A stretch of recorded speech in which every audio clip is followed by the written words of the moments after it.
nih. Cara gini akan berdoa. Ya, misalnya nih saya contohkan. Wahai Tuhanku, misalnya disebutlah nama Tuhannya bla bla bla bla. Berikan aku kesehatan. Tuhan yang disebutkan itu mendengar enggak? Enggak. Lalu yang mendengarkan siapa? Ahad. Hambaku yang tidak menyembahku sedang meminta kepada Tuhannya. Maka aku Ar-Rahman Ar-Rahim yang Maha Pengasih memberikan meskipun dia mintanya kepada yang lain bukan kepada aku. Tetapi aku punya kewajiban sebagai Tuhan yang Maha Rahman untuk memberikan apa yang dia butuhkan. Sampai Islam itu datang menggeliti orang tersebut. Hei, kapan kamu bisa sadar? Yang kau minta itu tidak maha mendengarkan. Yang memenuhi kebutuhanmu itu adalah dia yang ahad. Kalau Tuhan pilih kasih, oh ini tidak menyembahku. Aku kasih dia penyakit, aku kasih dia miskin, aku kasih dia kemudian oksigen sedikit, rezeki yang sedikit. Kalau itu terjadi, Mbak, berarti agama yang benar-benar Tuhannya adalah Tuhan yang benar, akan nampak kaya, akan nampak sehat, akan nampak hebat di dunia ini. Maka orang yang miskin akan meninggalkan semua Tuhannya, menuju kepada Tuhan orang-orang yang kaya. Kalau kehidupan kebenaran ketuhanan itu dilihat dari segi harta.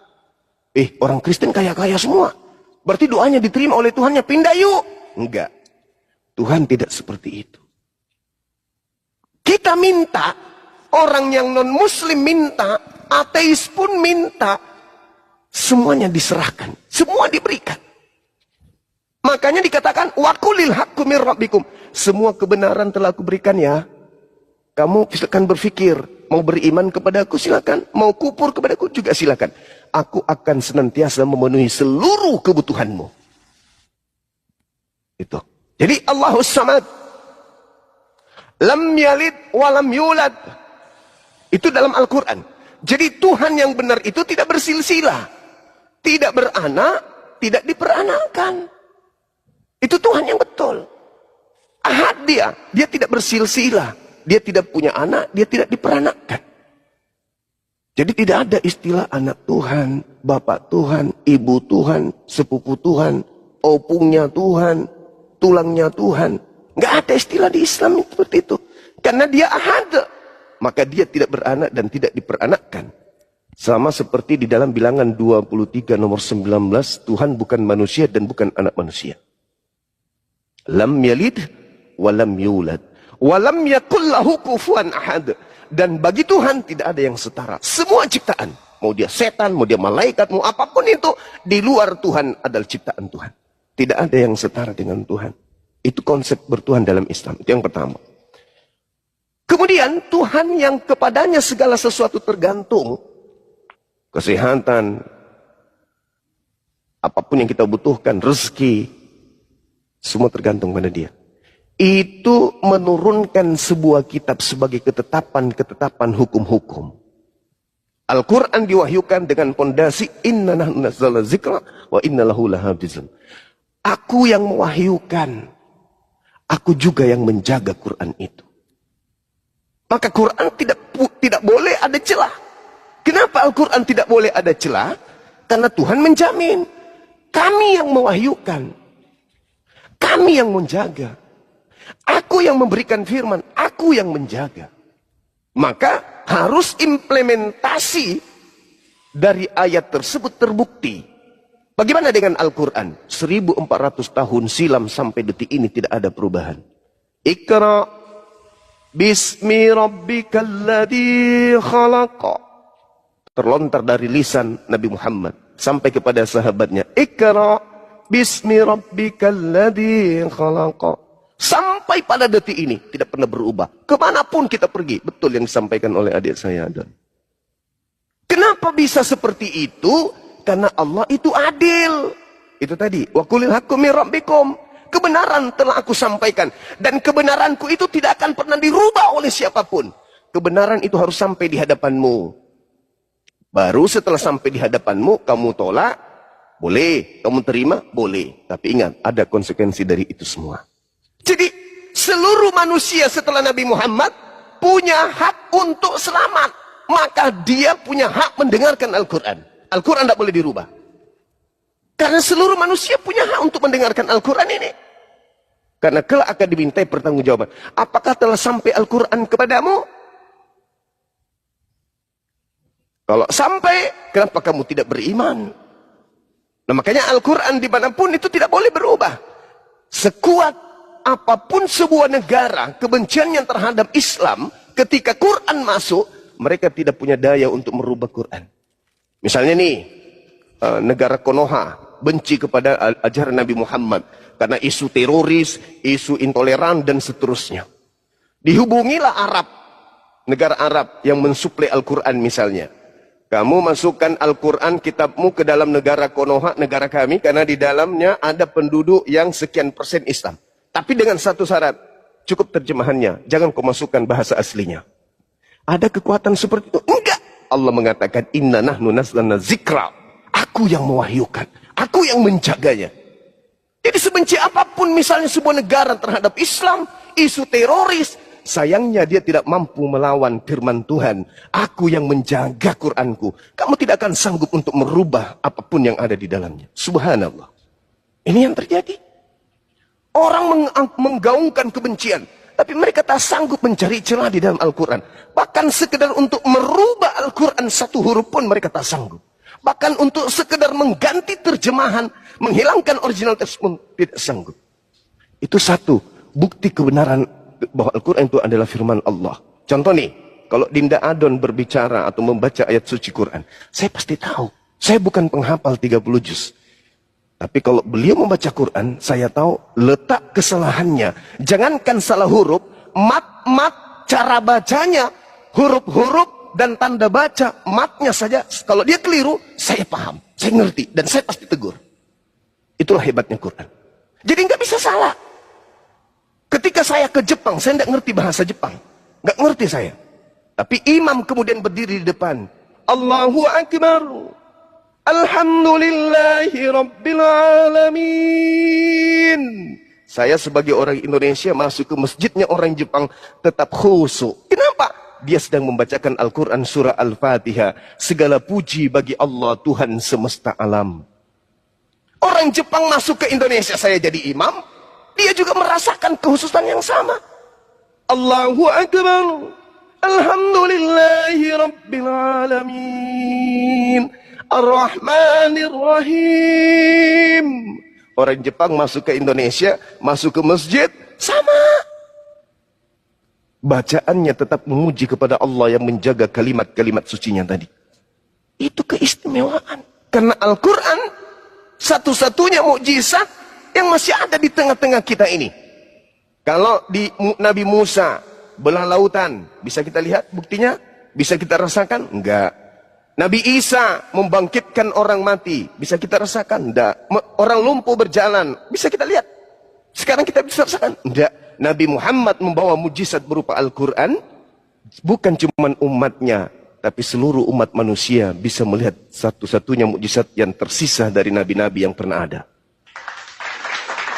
Cuma Al-Quran. Saya pernah dialog, mohon maaf, dialog dengan seorang pendeta Leon, namanya Leon of Yerusalem. Baru-baru ini.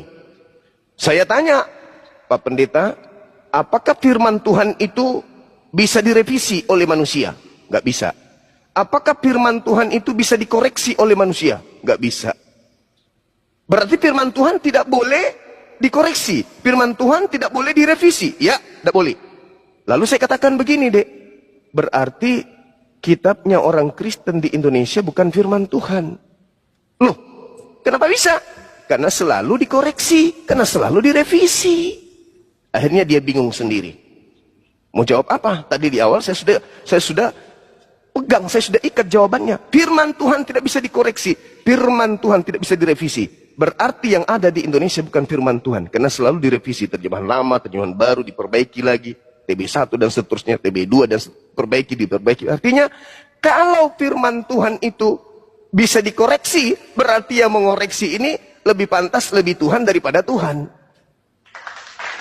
Karena dia mengoreksi firman Tuhan. Tapi kalau Al-Quran, ada nggak kehidupan manusia? Ada nggak ilmu manusia? Ada nggak pencapaian manusia? Ada nggak keilmuan atau penemuan yang mampu merubah isi Quran? Tidak ada. Al-Quran selalu dinamis, mengikuti perkembangan zaman. Secanggih apapun kehidupan manusia, Al-Quran selalu mewarnai. Itulah bukti bahwa Al-Quran adalah wahyu dari Allah. Maka mujizat yang datang kepada Nabi Muhammad bukan membangkitkan orang mati, bukan membelah laut, tetapi ilmu pengetahuan. Satu hari, besok, lusa, tahun depan, ilmuwan menemukan satu ilmu, begitu diuraikan ilmunya, ternyata 1400 tahun silam sudah tertuang dalam Al-Quran. Itulah hebatnya Quran. Contoh nih, contoh yang baru-baru ditemukan sidik jari. Bagaimana sidik jari di setiap manusia itu berbeda-beda. Rupa-rupanya Al-Quran lebih dulu menemukan 1400 tahun silam.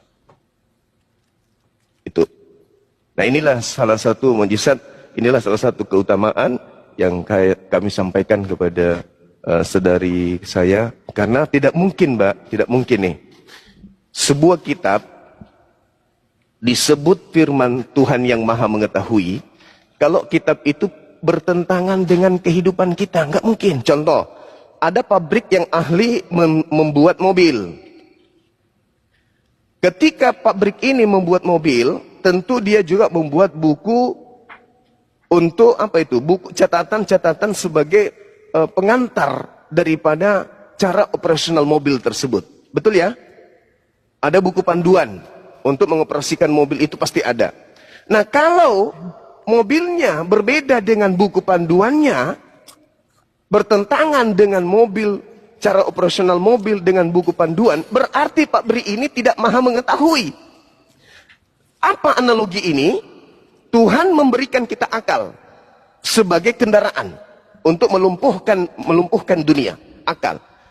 Tuhan sudah menciptakan akal, lalu kemudian menciptakan buku panduan. Sebuah kitab suci yang harus selaras dengan akal. Tidak mungkin akal mengatakan 1 tambah 1 sama 1 sama dengan 1. Sementara kitab suci mengatakan ada 3 yang bersaksi di surga. Berarti antara kitab yang kita punya dengan akal ini tidak sinkron. Sedangkan ahli yang menciptakan kemudian harus sinkron antara mobil yang dibuatnya dengan buku panduan yang ada kemudian. Begitu juga kitab suci. Kitab suci harus selaras dengan akal manusia. Kalau ada sebuah kitab yang dianggap suci tapi tidak selaras dengan akal manusia, percayalah, itu kitab bukan dari pencipta langit bumi yang maha mengetahui, tapi dari hasil revisi sesuai dengan selera pemesan. Saya kira begitu dari saya. Silakan. Ya bisa sih. Boleh, ya udah, tolong Bentar, aku ke ruang yang satunya. Ya, bimbing dia bersahadat. Karena tadi dia ngomong sama saya juga, saya ingin kembali ke fitrah. Maka saya bawa ke sini ke Bang Juma. Gitu. Alhamdulillah saya mendapatkan pelajaran apa yang disampaikan kepada Bang Juma selama ini. Saya catat di sini, Bang. Allahu Akbar. Masya Allah, Masya Allah, Masya Allah.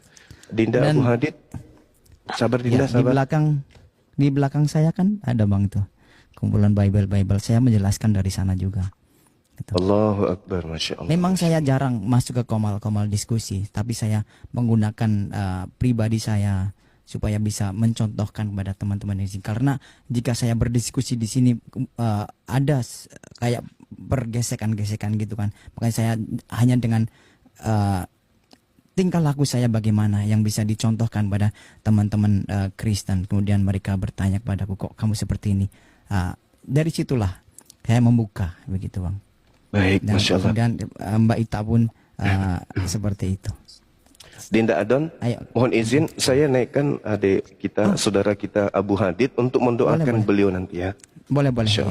Aku kenal juga kok sama Abu Hadid. Allahu Akbar, Masya Allah. Assalamualaikum warahmatullahi wabarakatuh. Waalaikumsalam warahmatullahi wabarakatuh. Masya Allah, salam kenal buat Mbak Queen of Shadow. Mbak Ita. Salam kenal juga. Oh Mbak Ita. Iya, Masya Allah. Dinda Abu Hadid nanti doakan beliau ya. Insya Allah, Insya Allah. Dinda Ita, Masya Allah. Jadi kita yakin nih, syahadat kita sama-sama nih. Iya. Allahu Akbar. Masya Allah. Ada tutup kepala mungkin di situ? Apa entah Ada, apa gitu. bentar. Bentar.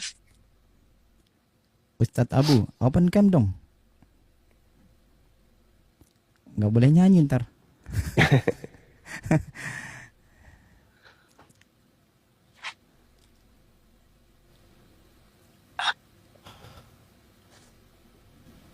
Subhanallah, Masya Allah.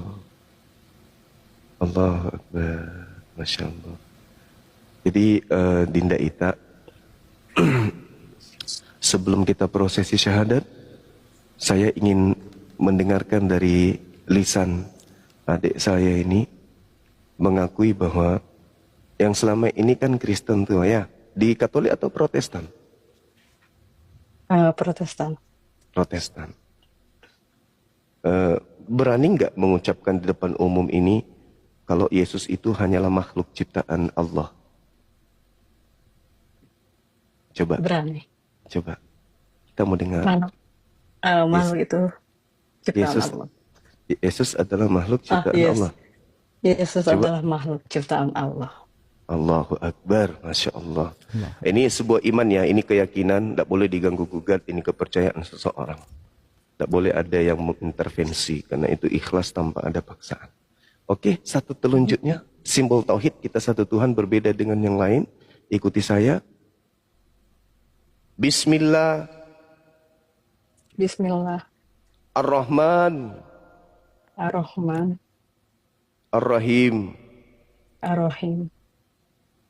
Dengan menyebut nama Allah Dengan menyebut nama Allah yang Maha Pengasih, yang Maha Pengasih, lagi Maha Penyayang. lagi Maha Penyayang. Asyhadu Asyhadu Allah Allah ilaha ilaha illallah illallah wa asyhadu wa asyhadu anna anna Muhammadan Muhammadan Rasulullah. Rasulullah. Aku bersaksi, Aku bersaksi, aku bersaksi aku bersaksi bahwa tidak ada Tuhan selain Allah, bahwa tidak ada Tuhan selain Allah. dan aku bersaksi Dan aku bersaksi bahwa Nabi Muhammad bahwa Nabi Muhammad adalah Rasul utusan Allah. adalah Rasul utusan Allah. Sah. Allahu Akbar. Masya Allah, Allahu Masya Allah, Subhanallah.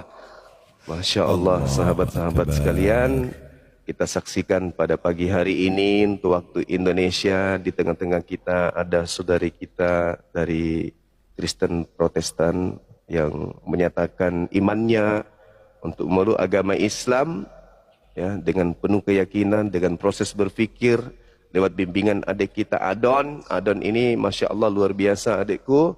Di awal perjumpaan kita tadinya kita saling kenal. Antum begitu luar biasa memperhatikan para apologet, tidak jarang membantu para apologet di Indonesia, sampai pada akhirnya turun tangan sendiri untuk memberikan pencerahan kepada saudara-saudara kita yang ada di luar sana yang membutuhkan pencerahan tentang Islam. Dengan kesederhanaan, keterbatasan ilmu, antum bisa membimbing saudara-saudara kita. Ini bukan hal sepele. Membimbing mereka dari jurang kekekalan di dalam api neraka menuju kepada jannah. Masya Allah, subhanallah. Kiranya Allah melindungi antum, kiranya Allah memberikan maghfirah, petunjuk, hidayah, meskipun jauh di luar sana, tapi hatimu tetap ada di Indonesia. Teruslah Amin. berjuang, ya, Amin, ya sampaikan kebenaran meskipun dengan pola yang sederhana. Masih banyak adik-adik ita-ita yang lain di luar sana yang butuh, ya, butuh kita untuk mencerdaskan anak bangsa ini kembali kepada fitrahnya, memeluk agama yang hakiki. Demikian dari saya sementara, saya serahkan kepada Dinda Abu Hadid. Doakan adik kita ini, semoga beliau istiqamah dalam menjalankan Islam, menjadi tokoh yang baik, keturunannya menjadi anak-anak yang soleh dan soleh. Amin, amin ya Rabbal alamin. Amin ya Allah. Amin. Silakan Dinda Abu Hadid. kita sama-sama berdoa ya. Semoga Mbak Tita ini, Kak Tita ini istiqomah di dalam Islam. Bismillahirrahmanirrahim. Amin. Alhamdulillahi Rabbil Alamin. Hamdan syakirin, hamdan na'ibin, hamdan yuafi ni'mahu wa yukafi mazidah. Ya Rabbana lakal hamdu kama yanbaghi li jalalikal karimi wa azimi sultanik. Allahumma salli wa sallim ala nabiyyina Muhammadin sallallahu alaihi wasallam. Allahumma ighfir lil muslimina wal muslimat wal mu'minina wal mu'minat al ahya'i minhum wal amwat innaka sami'un qaribun mujibud da'wat. Rabbana la tu'akhidna in nasina aw akhtana. Rabbana wa la tahmil alaina isran kama hamaltahu 'ala alladhina min qablina. Rabbana wa la tahmilna wa la taqata lana bihi wa'fu anna waghfir lana warhamna. Anta maulana fansurna 'alal qaumil kafirin. Rabbana atina fid dunya hasanah wa fil akhirati hasanah wa qina adzaban nar. Walhamdulillahi rabbil alamin.